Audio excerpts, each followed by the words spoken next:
नाजरीन आदाब, आप देख रहे हैं INN चैनल। मैं हूं शेख अहमद अली। आज की ख़ास बात में हम देखेंगे कई अहम कौमी और बैनुल अक़वामी ख़बरें। दिल्ली हाई कोर्ट ने फरवरी 2020 में कौमी राजधानी दिल्ली में होने वाले फसादात के ताल्लुक से कहा है कि ये फसादात मनसूबाबंद साजिश के तहत अंजाम दिए गए। अदालत ने कहा कि फसादात किसी वाक़ये के रद्द अमल में बर्पा नहीं हुए थे, बल्कि इसके लिए बाकायदा तैयारी की गई थी। एक रिपोर्ट के मुताबिक अदालत ने कहा कि इस्तिग़ासा ने जो वीडियो फुटेज पेश की है उनमें मुज़ाहिरीन की हरकत वाज़े तौर पर यह जाहिर करती हैं कि हुकूमत के साथ साथ शहर में लोगों के मामूलाते ज़िंदगी को मुतासिर करने के लिए मनसूबाबंद तरीके से कराया गया फसाद था। दिल्ली हाई कोर्ट ने कहा कि फसादियों की जानिब से CCTV को नाकाम बना देना शहर में नज़्म व नस्क की सूरत हाल को बिगाड़ने के लिए की गई मनसूबाबंद साजिश की तस्दीक करता है। ये भी वाज़ेह है कि फसादियों ने पुलिस अफसरान पर लाठियों से बेरहमी से हमला किया। दिल्ली फसादात के एक मुलजिम की ज़मानत मुस्तरद करते हुए जस्टिस सुब्रमण्यम प्रसाद ने कहा कि CCTV कैमरों की मुनज़्ज़म तोड़फोड़ शहर में अमन अमान को ख़राब करने के पहले से तयशुदा साजिश की तस्दीक करती है। ये भी वाज़ेह है कि सैकड़ों फसादियों ने बेरहमी से लाठियों, डंडों और बल्लों से पुलिस टीम पर हमला किया। मुल्जिम मोहम्मद इब्राहिम ने एहतजाज के दौरान मुबैना तौर पर तलवार उठा रखी थी। उनके वकील ने इस्तदलाल किया कि रतन लाल की मौत तलवार से नहीं हुई, जैसा कि रिपोर्ट में उनके ज़ख्मों के बारे में बताया गया, और ये कि मुल्जिम ने सिर्फ अपने और अपने ख़ानदान की हिफाजत के लिए तलवार उठाई थी।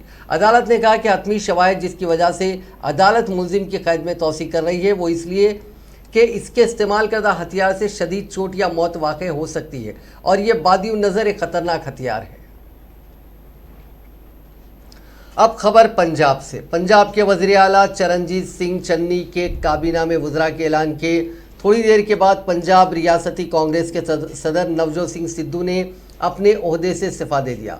सिद्धू ने कांग्रेस की सदर सोनिया गांधी को ख़त भेजकर पंजाब रियासती कांग्रेस कमेटी के सदर का ओहदा छोड़ने का ऐलान किया, लेकिन ये भी कहा कि वो कांग्रेस पार्टी की खिदमत करते रहेंगे। पंजाब की सियासत में हलचल पैदा करने वाले सिद्धू ने इस खत में कहा कि समझौता करने से इंसान के अखलाक का जवाल होता है और वह पंजाब के मुस्तकबिल और पंजाब की भलाई के एजेंडे के साथ समझौता नहीं कर सकते। लिहाजा वो पंजाब रियासती कांग्रेस के सदर के ओहदे से इस्तीफ़ा दे रहे हैं, लेकिन वो पार्टी के लिए काम करते रहेंगे। काबिल ज़िक्र है कि चरणजीत सिंह चन्नी के वज़रा के महकमों का आज ऐलान किया गया था। समझा जाता है कि वज़रा के महकमों के इख्तिसास में राय मशवरा ना किए जाने से सिद्धू नाराज़ है। इस दरमियान दिल्ली में एक दिलचस्प वाक़े में सिद्धू के सियासी दांवपेच से नाराज़ होकर वज़ीर आला के ओहदे से इस्तीफ़ा देने वाले कैप्टन अमरिंदर सिंह ने दिल्ली का दौरा किया। ये खबर हम आपको तफसीली बाद में बताएंगे, लेकिन आज शाम खबर ये आई कि कांग्रेस सदर सोनिया गांधी ने सिद्धू का इस्तीफ़ा मंजूर नहीं किया। ज़राए के मुताबिक हाईकमान ने रियासत के कायदीन से अपने सतह पर मामला सुलझाने के लिए कहा। सिद्धू की हिमायत में रियासती वज़ीर रज़िया सुल्ताना ने भी चन्नी कैबिनेट से इस्तीफ़ा दे दिया। रज़िया सिद्धू के सलाहकार और साबिक DGP मोहम्मद मुस्तफ़ा की अहलिया हैं। उन्होंने मंगल की सुबह ही चार्ज संभाला था। इस बीच खबर ये भी आई है कि कैबिनेट वज़ीर परगट सिंह ने भी इस्तीफ़ा दे दिया, लेकिन बाद में परगट सिंह ने इन खबरों की तरदीद की। अजय मैंने पता ही नहीं है कि लेट मी वैसे ਤਾਂ ਮਲੇਸ਼ੀਆ ਤੱਕ ਇੱਕ ਗੱਲ ਜਾ ਚੁੱਕੀ ਹੈ। ਮੈਨੂੰ ਲੱਗਦਾ ਤੁਸੀਂ ਤਾਂ ਅਵੇਅਰ ਹੋ ਬਹੁਤ ਜ਼ਿਆਦਾ। अजय मैनू गल करन दो ना, अजय मैनू पता नहीं है। ਇਹ ਬਾਰਡਰ ਪੰਜਾਬ ਵਿੱਚ ਬਾਰਡਰ ਸਟੇਟ ਹੈ। ਕੈਪਟਨ ਅਮਰਿੰਦਰ ਸਿੰਘ ਨੇ ਟਵੀਟ ਕੀਤਾ ਹੈ ਕਿ Navjot Singh Sidhu is not a stable man. Border state ਵਾਸਤੇ ਉਹ ਫਿਟ ਨਹੀਂ ਹੈ। ਤੁਸੀਂ ਇਸ ਤੇ ਕੀ ਕਹਿਣਾ ਚਾਹੁੰਦੇ? मैं किसी दी बयाना दे विच नहीं पैना चाहता, लेकिन नवजोत सिंह सिद्धू साडे प्रधान है, अच्छे लीडर है। नहीं नहीं मेरे नाल गल नहीं हुई। सीएम साहब कैप्टन अमरिंदर सिंह दिल्ली ਲਈ ਰਵਾਨਾ ਹੋਏ ਆ। ਅਮਿਤ ਸ਼ਾਹ ਨਾਲ ਕਹਿੰਦੇ ਉਹਨਾਂ ਦੀ ਮੁਲਾਕਾਤ ਹੋਣ ਜਾ ਰਹੀ ਹੈ। ਲੱਗਦਾ ਹੈ ਕਿ ਵੱਡਾ ਫੈਸਲਾ ਲੈ ਸਕਦੇ ਹੋ। नहीं कोई गल नहीं, कैप्टन अमरिंदर सिंह साडे मुख्यमंत्री रहे है। चलो मुख्यमंत्री हटण तो बाद जे हुण गए हैं तो चंगी गल है, कोई ना कोई गल करके आएंगे। पंजाब के हित दी वो करनगे।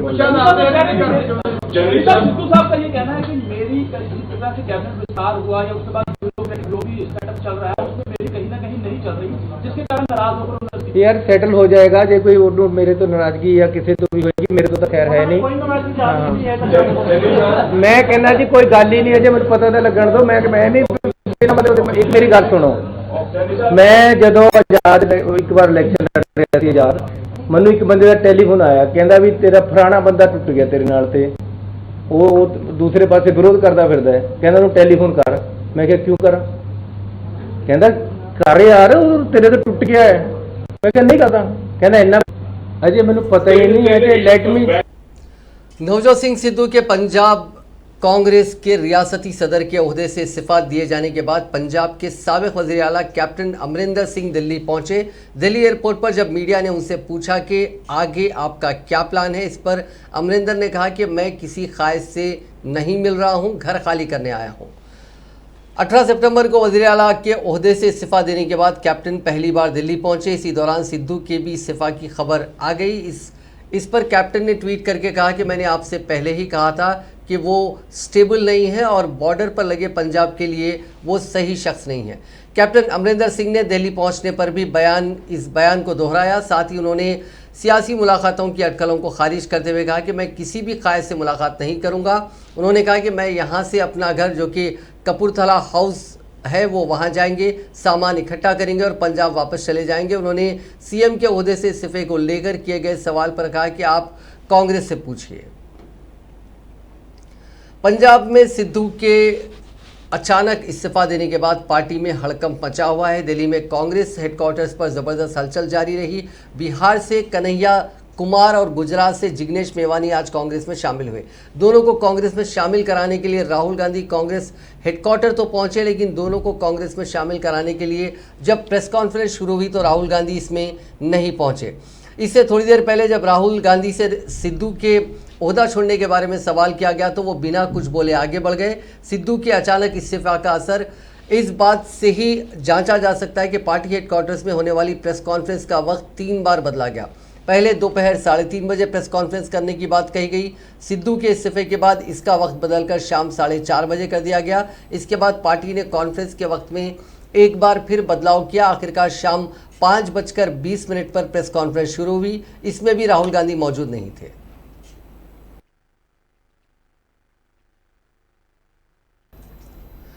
सीपीआई का दामन छोड़ने वाले कन्हैया कुमार कांग्रेस में शामिल हो गए। दिल्ली में हुए प्रोग्राम में मंगल के रोज कांग्रेस के तर्जुमान रणदीप सिंह सुरजेवाला और केसी वेणुगोपाल ने उन्हें पार्टी की रुकनियत दिलाई। इसी प्रोग्राम में गुजरात के दलित कायद जिग्नेश मेवानी को भी कांग्रेस में शामिल होना था, लेकिन तकनीकी वजहों की वजह से वो पार्टी की रुकनियत नहीं ले पाए। उन्होंने कहा कि वो ऑफिशियली पार्टी से जुड़ गए हैं, अनऑफिशियली माफ़ कीजिएगा जुड़ गए हैं। इस दौरान पाटीदार कायद हार्दिक पटेल भी मौजूद रहे। माना जा रहा है कि कई रियासतों में बागियों से परेशान कांग्रेस अब नौजवानों पर दांव खेल रही है। हालांकि पंजाब में सिद्धू के इस्तीफे की वजह से बने हालात की वजह से इस प्रोग्राम को 3 बार आगे बढ़ाया गया। सुरजेवाला ने कहा कि आज हम सबके लिए एक ख़ास दिन है। इस डायस पर 2 नौजवान बैठे हैं जो किसी तारुफ के मोहताज नहीं, जिन्होंने लगातार मोदी हुकूमत और हिटलर शाही जो इस मुल्क में चल रही है उसे अपने तरीके से उसके मुखालिफत में काम किया। ये आवाज़ और मजबूत होगी जब ये आवाज़ राहुल गांधी की आवाज़ से मिलकर 1 और 1 11 हो जाएगी। कंधे से कंधा मिलाकर लड़ने के लिए स्वागत करें। भैया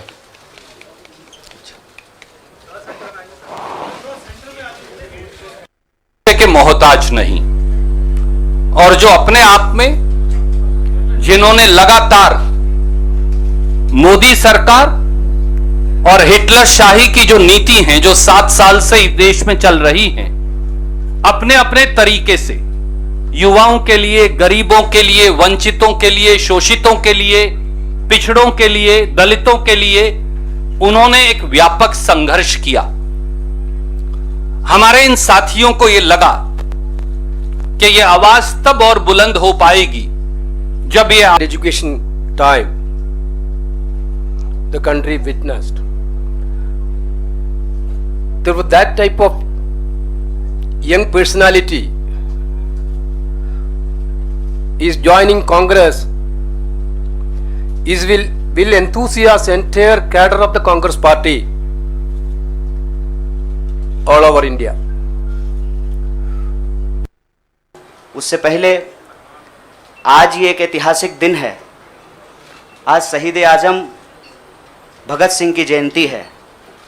लोग शहीद होते हैं, भगत सिंह शहीद आज़म हैं। शहीद आज़म इसलिए हैं कि आज हम लोग जहां माल्यार्पण करने के लिए गए थे, शहीद पार्क, वो शहीद पार्क एक ऐतिहासिक पार्क है। वो हिस्सा है फिरोज शाह कोटला फोर्ट का, जहां पर चंद्रशेखर आज़ाद जी की अध्यक्षता में हिंदुस्तान रिपब्लिकन आर्मी की गुप्त मीटिंग हो रही थी। अंग्रेज़ों के ज़माने में क्रांतिकारी छुपकर मीटिंग किया करते थे। नौजवान तरुण भगत सिंह एक प्रपोजल लेकर के आए कि हिंदुस्तान रिपब्लिकन आर्मी का नाम अब हिंदुस्तान सोशलिस्ट रिपब्लिकन आर्मी होना चाहिए।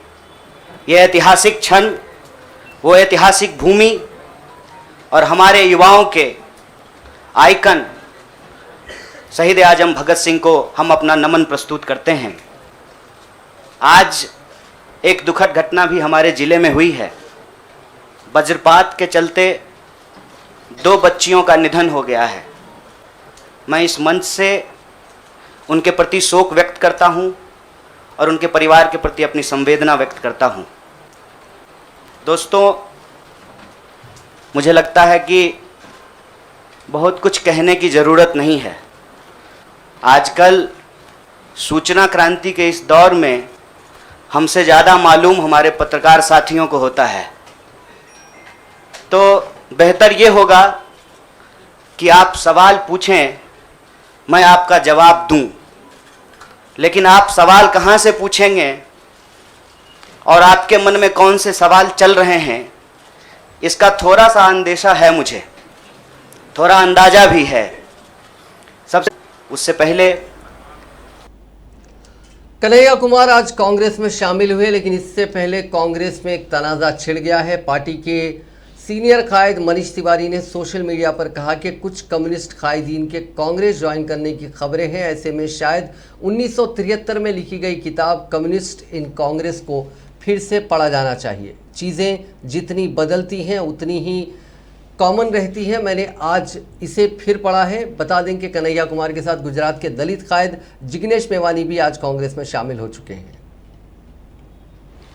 मध्य प्रदेश, राजस्थान, महाराष्ट्र और वेस्ट बंगाल समेत 14 रियासतों की 30 असेंबली सीटों पर 30 अक्टूबर को ज़मीनी इंतखाबात होंगे। इसके साथ ही 3 लोकसभा सीटों पर भी बाई इलेक्शन होगा।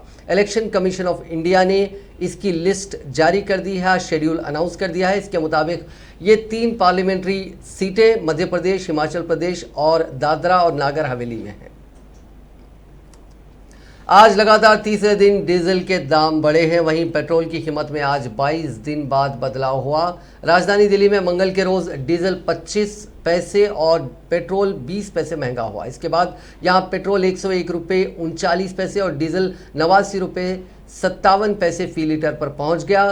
कच्चे तेल यानी क्रूड ऑयल के दाम एक बार फिर बढ़ने लगे हैं। इसी का नतीजा है कि कच्चे तेल का बेंचमार्क ब्रेंट क्रूड हफ्ते के रोज़ $78 फी बैरल के लेवल को पार कर 79.36 डॉलर पर पहुंच गया। कच्चा तेल 3 साल के रिकॉर्ड हाई पर पहुंच गया है। इससे पहले सितंबर 2018 में ये $80 पर पहुंचा था। कच्चे तेल के दाम बढ़ने से आने वाले दिनों में पेट्रोल डीजल के दाम और भी बढ़ सकते हैं। वज़ीर आज़म नरेंद्र मोदी ने आबोहवा की तब्दीली के पेश नज़र जदीद तकनीक और आलात गांव-गांव तक ले जाने पर जोर देते हुए कहा कि इससे फसल की लागत में कमी आएगी और नामुवाफिक हालात में किसान बेहतर पैदावार हासिल कर सकेंगे। मोदी ने आबोहवा की तब्दीली के पेश नज़र खुसूसी फ़वायद वाली नई तैयार करदा 35 फसल की अक़साम को जारी किए जाने और national institute of biological stress management Raipur के इफ्तिताह के मौके पर मुनक़दा तकरीब से खिताब करते हुए कहा कि बदलते मौसम और नए हालात ने न सिर्फ फसलों बल्कि मवेशियों के लिए भी संगीन चैलेंज पेश किया है। नए हालात में ज़्यादा ग़िज़ाइयत से भरपूर खुराक फराहम के लिए बीजों की नई अक़साम पर तवज्जो मरकूज़ की जा रही है। उन्होंने कहा कि नए मौसम के चैलेंजों से निपटने की अहल ज़्यादा ग़िज़ाइयत वाली फसलों, कम पानी, संगीन बीमारियों में महफूज अक़साम, जल्द पकने वाली फसलों और खारे पानी वाली फसलों पर तवज्जो मरकूज़ की जा रही है। कीड़ों से भी फसलों को बड़ा नुकसान पहुँचता है। इसके लिए ज़रूरी है कि उन्हें एक हिफाजती कोड दिया जाना ज़रूरी है जिससे तेज़ी से तरक्की होगी। उत्तर भारत में गाग और भटूरी की कृषि संबंधी कहावतें बहुत लोकप्रिय रही है। गाग ने आज से कई शताब्दी पहले कहा था, जेते गहरा जोते खेत, परे बीज फल देते देत, यानी खेत की जुताई जितनी गहरी की जाती है, बीज बोने पर उपज भी उतनी ही अधिक होती है। ये कहावतें भारत की कृषि के सैकड़ों साल पुराने अनुभवों के बाद बनी है। ये बताती हैं कि भारतीय कृषि हमेशा से कितनी वैज्ञानिक रही है। कृषि और विज्ञान के इस तालमेल का निरंतर बढ़ते रहना 21वीं सदी के भारत के लिए बहुत जरूरी है। आज इसी से जुड़ा एक और अहम कदम उठाया जा रहा है। हमारे देश के आधुनिक सोच वाले किसानों को ये समर्पित की जा रहा है और छोटे छोटे किसानों की जिंदगी में बदलाव की आशा के साथ ये बहुत बड़ी सौगात आज मैं मेरे देश के मरकजी वज़ीर दाखिला अमित शाह ने कुदरती आफात की वजह से सिफर नुकसान के वज़ीर आज़म नरेंद्र मोदी के हदफ को दोहराते हुए मंगल के रोज़ कहा कि आपदा मित्र मंसूबे के तहत 350 अजला के 1 लाख नौजवानों को खुसूसी तरबियत दी जाएगी ताकि वो फौरी तौर पर लोगों की मदद कर सके। अमित शाह ने नेशनल डिजास्टर मैनेजमेंट अथॉरिटी के 17वें यौम तासीस की तकरीबात से खिताब करते हुए कहा कि तजुर्बाती बुनियाद पर 5500 आपदा मित्र और उतनी ही तादाद में आपदा सखियों को तरबियत दी गई है। इसके नतायज तसल्ली बख्श आने के बाद मरकजी हुकूमत ने 350 आफत मुतासर अजला में गाँव की सतह पर डिज़ास्टर मैनेजमेंट सिस्टम बनाने का फैसला किया। अपनी जानों को खतरे में डालकर लोगों की मदद करने वाले इन आपदा मित्रों को मुनासिब तरबियत के बाद उनका लाइफ इंश्योरेंस कराया जाएगा ताकि वो और उनके ख़ानदान बेफिक्र रहें और लोगों की मदद कर सकें। उन्होंने कहा कि डिज़ास्टर मैनेजमेंट का निज़ाम ऐसा होना चाहिए कि चाहे कितनी ही शदीद आफत क्यों ना आए, एक शख्स की भी जान ना जाए। वज़ीर आज़म नरेंद्र मोदी ने यह हदफ हम सबके सामने रखा है। इसी के तहत गांव-गांव तक डिज़ास्टर प्रोटेक्शन सिस्टम की तैयारी के मंसूबे को अमली जामा पहनाया जा रहा है। इसकी परिस्थिति और हमारे देश की चुनौतियों के हिसाब से परिवर्तित करना, उसको एक कार्य पद्धति में ढालना और उसको लोगों के बीच में ले जाना। मगर हम कितनी भी मेहनत कर ले, एनडीआरएफ कितनी भी मेहनत कर ले, एसडीआरएफ कितनी भी मेहनत कर ले, सरकार बहुत अच्छी सुविधाएं उनको उपलब्ध करा दे, मगर कभी भी ऐसी रचना नहीं हो सकती कि आपदा आने में तुरंत ही इसका रिस्पॉन्ड एनडीआरएफ या एसडीआरएफ कर पाए, एनडीएमए की गाइडलाइन कर पाए। क्योंकि कितना भी हम व्यवस्था कर ले, पहुंचने में 1 घंटा, 2 घंटा, 3 घंटा इतने बड़े देश के अंदर लगना बड़ा स्वाभाविक है। हम इसका जाल बुन रहे हैं, फैलाव भी कर रहे हैं, 12 बटालियन बन चुके हैं, 4 और बना रहे हैं, परंतु कितना भी इसका फैलाव करें ये संभव नहीं हो सकता। कुछ सेकंडों में रिस्पॉन्ड अगर आपदा को करना है तो वो देश की जनता ही कर सकती है, समाज ही कर सकता है और गांव-गांव में ट्रेन आपदा मित्र ही कर सकते हैं। इसलिए ये आपदा मित्र का जो कंसेप्ट है, मैं मानता हूं बहुत अच्छा कंसेप्ट है। जनता को तैयार करना, जनता के अंदर जिन लोगों में आपदा के खिलाफ लड़ने का जज्बा है, दूसरों के लिए काम करने का जज्बा है, अपनी जात को, अपनी जान को जोखिम में डालकर समाज के लोगों को बचाने का जज्बा है, उनको एकत्रित करना, उनका स्किल अपग्रेडेशन करना, उनको सारे प्रोटोकॉल से अवगत कराना और जब आपदा आए तो किसी की भी सूचना बगैर वो रिस्पॉन्ड करे, इस प्रकार की व्यवस्था ये आपदा मित्र की सहयोग से हो सकती है। 350 आपदा से प्रभावित होने वाले जिलों में आपदा मित्र स्कीम को हम लागू करने जा रहे हैं और ये शुरुआत मैं मानता हूं कि सबसे महत्वपूर्ण शुरुआत। मरकजी वजीर बराए अक़लियती उमूर मुख्तार अब्बास नकवी ने आज कहा कि जबरन तब्दीली मज़हब किसी भी मज़हब और अक़ीदे की तशहीर का पैमाना नहीं बन सकता। ये बात उन्होंने आज नई दिल्ली में मसीही बरादरी के सरकर्दा अफराद के साथ बातचीत के दौरान कही। आज यहाँ जारी रिलीज़ के मुताबिक साथ ही उन्होंने कहा कि मोमिन और मुल्हिद दोनों को हिंदुस्तान में यकसा आइनी और समाजी हुकूक़ और तहफ़्फ़ुज़ात हासिल है। उन्होंने कहा कि हिंदुस्तान में जहाँ हिंदू, मुसलमान, सिख, ईसाई, जैन, बुद्ध, पारसी, यहूदी, बहाई, दुनिया के तकरीबन तमाम मज़ाहिब के मानने वाले रहते हैं, वहीं हिंदुस्तान में करोड़ों लोग हैं जो मज़हब में यकीन नहीं रखते। उन्होंने कहा कि हिंदुस्तान दुनिया का वाहिद मुल्क है जहां तमाम मज़ाहिब के त्यौहार एक साथ मिलजुल कर मनाए जाते हैं। हमें इस मुश्तरका विरासत और ताकत को मजबूत रखना है। रवादारी हमारी तहजीब है और बक़ाए बाहमी हमारी सकाफ़त है। इसके साथ किसी तरह की छेड़छाड़ हिंदुस्तान की रूह को ठेस पहुंचाने के मुतरादिफ होगी। उन्होंने कहा कि हिंदुस्तान में दुनिया के सभी मज़ाहिब के मानने वाले रहते हैं। उनके मजहबी, समाजी, माशी, तालीमी हुकूक़ का तहफ़्फ़ुज़ ही मुल्क की कसरत में वहदत की खूबसूरती है। उन्होंने कहा कि रवादारी की सकाफ़त और बक़ाए बाहमी की विरासत को किसी भी हालत में कमज़ोर नहीं होने देना है, ये हमारी कौमी जिम्मेदारी है। नकवी ने कहा कि हिंदुस्तान कभी भी मजहबी तासुब और अदम बर्दाश्त का शिकार नहीं हो सकता, क्योंकि जहां हिंदुस्तान दुनिया का सबसे बड़ा रूहानी मजहबी इल्म का मरकज़ है, वहीं ये सर्वधर्म संभव और वासुदेव कुटुंबकुम के लिए भी तहरीक का ज़रिया है। वज़ीर ममलिकत बराए अक़लियती उमूर जान बारला, कौमी अक़लियती कमीशन के चेयरमैन सरदार इकबाल सिंह लालपुरा, रेणुका कुमार, सेक्रेटरी बराए वज़ारत अक़लियती उमूर और दीगर आला ओहदेदारों ने इस इजलास में शिरकत की। कोलकाता हाईकोर्ट ने बीसीसीआई के सदर नशीन सौरव गांगुली पर 10,000 रुपये का जुर्माना लगाया। साथ ही बंगाल हुकूमत और रियासत के स्वामित्व वाली West Bengal housing infrastructure development corporation पर 50,000 रुपये का जुर्माना लगाया। ये कार्रवाई ज़मीन के गलत तरह के एलोकेशन को लेकर हुई।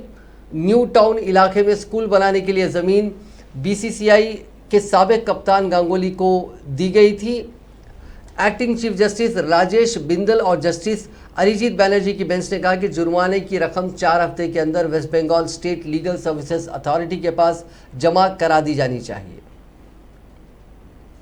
दिल्ली में एक और गैंग वॉर के वाक़े में एक नौजवान को गोली मारकर हलाक कर दिया गया। कौमी दारुल हुकूमत दिल्ली में गुज़िश्ता 4 दिनों में गैंग वॉर का दूसरा वाक़या है, जिसमें एक कार में सवार नौजवान को गोली मारकर हलाक कर दिया गया। पुलिस ज़राए ने बताया कि द्वारका ज़िले के नजफगढ़ में देर शाम पेश आने वाले इस वाक़े में हलाक होने वाले नौजवान की शिनाख्त शिवांग के तौर पर हुई। वो मुंडेरा खुर्द का रिहायशी था और गाड़ी में कहीं जा रहा था, तभी खेरा रोड पर एक दूसरी कार में सवार बदमाशों ने उस पर अंधाधुंध फायरिंग कर दी।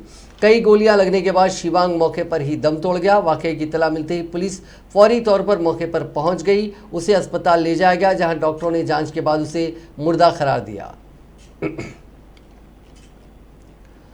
दुनिया के बेहतरीन बल्लेबाजों में से एक और पाकिस्तानी क्रिकेट टीम के साबिक कप्तान इंजमाम उल हक को एक रिपोर्ट के मुताबिक दिल का दौरा पड़ा, जिसके बाद उन्हें अस्पताल में दाखिल कराया गया, जहां पर उनकी एंजियोप्लास्टी हो गई है।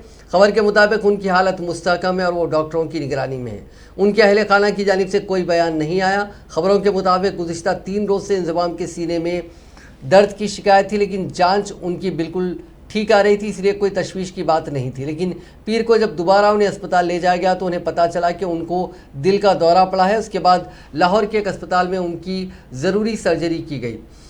जियो न्यूज़ के सहाफ़ी के मुताबिक इंजमाम को दिल का दौरा पड़ा, जिसके बाद लाहौर के अस्पताल में उनकी एंजियोप्लास्टी हुई, जो कामयाब रही और वो ख़तरे से बाहर है।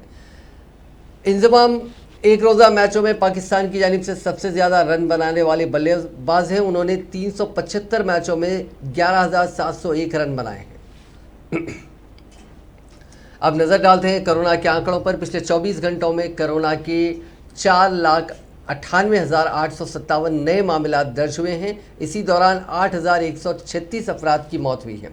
इस इजाफे के साथ कोरोना से मुतासिर होने वालों की मजमूई तादाद 23,32,26,879 हो गई है, जबकि मरने वालों का आंकड़ा 47,72,432 हो चुका है। दुनिया भर में अब भी 1,84,56,077 अफराद का कोरोना का इलाज चल रहा है। कोरोना के मामले में राहत देने वाली खबर हिंदुस्तान से है। हिंदुस्तान में बीते 24 घंटों में कोरोना के सिर्फ 14,902 नए केसेस सामने आए। 24,251 लोगों ने कोरोना को मात दी, जबकि 181 लोगों की इन्फेक्शन के चलते मौत हो गई। कोरोना इन्फेक्शन के नए मामले करीब 7 महीने बाद सबसे कम है। इससे पहले 1 मार्च को 12,270 लोगों की कोरोना रिपोर्ट पॉजिटिव आई थी। इसके साथ ही एक्टिव केसेस कम होकर सिर्फ 2,84,000 रह गए। ये 211 दिनों में सबसे कम है। इससे पहले 18 मार्च को 2,68,000 एक्टिव केसेस थे। हिंदुस्तान में पीर के रोज कोरोना वैक्सीन के 1 करोड़ से ज़्यादा डोज लगाए गए। पिछले 1 महीने में ऐसा 5वीं बार हुआ है। वजीर सेहत मनसुख मांडविया ने सोशल मीडिया पर इसकी जानकारी दी। इसी के साथ मुल्क में वैक्सीनेशन कवरेज 86 करोड़ के पार हो गया।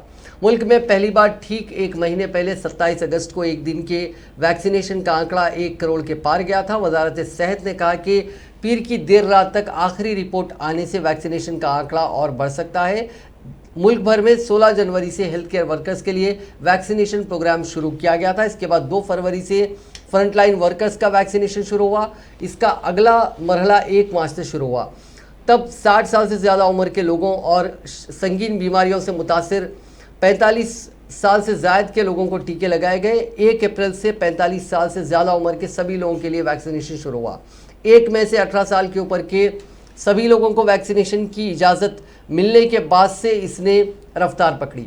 बीते 255 दिनों में 86 करोड़ 93 लाख डोजेस लगाए गए। इनमें सबसे ज़्यादा 2 करोड़ 50 लाख डोज वज़ीर आज़म नरेंद्र मोदी की यौम पैदाइश 17 सितंबर को लगाए गए थे।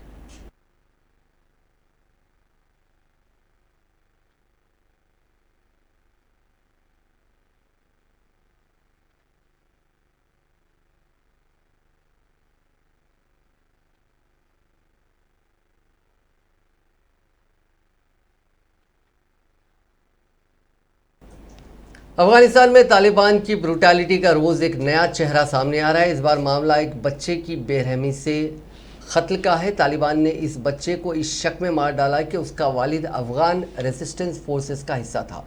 अफगानिस्तानी मीडिया पंजशीर ऑब्जर्वर ने यह वीडियो ट्वीट किया। इसमें बच्चे का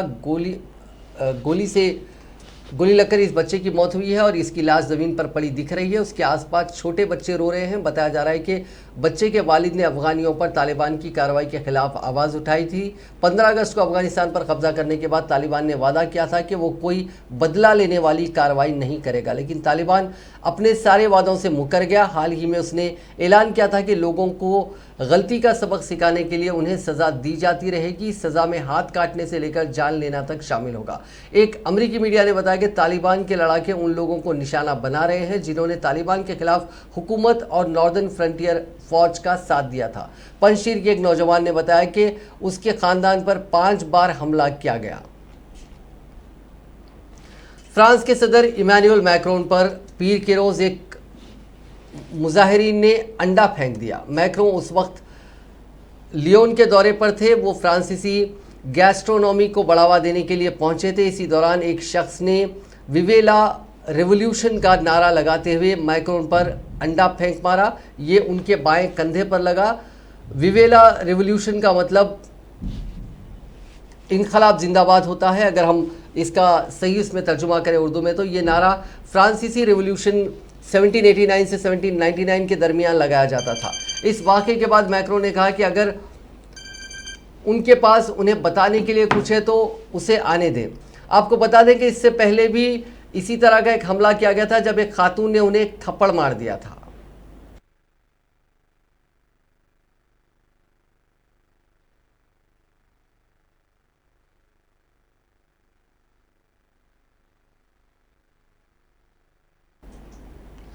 नाजरीन, आज की खास बात में बस इतना ही। आपसे कल मुलाकात होगी नई खबरों के साथ, नए एनालिसिस के साथ। फिलहाल दीजिए इजाज़त। खुदा हाफिज़।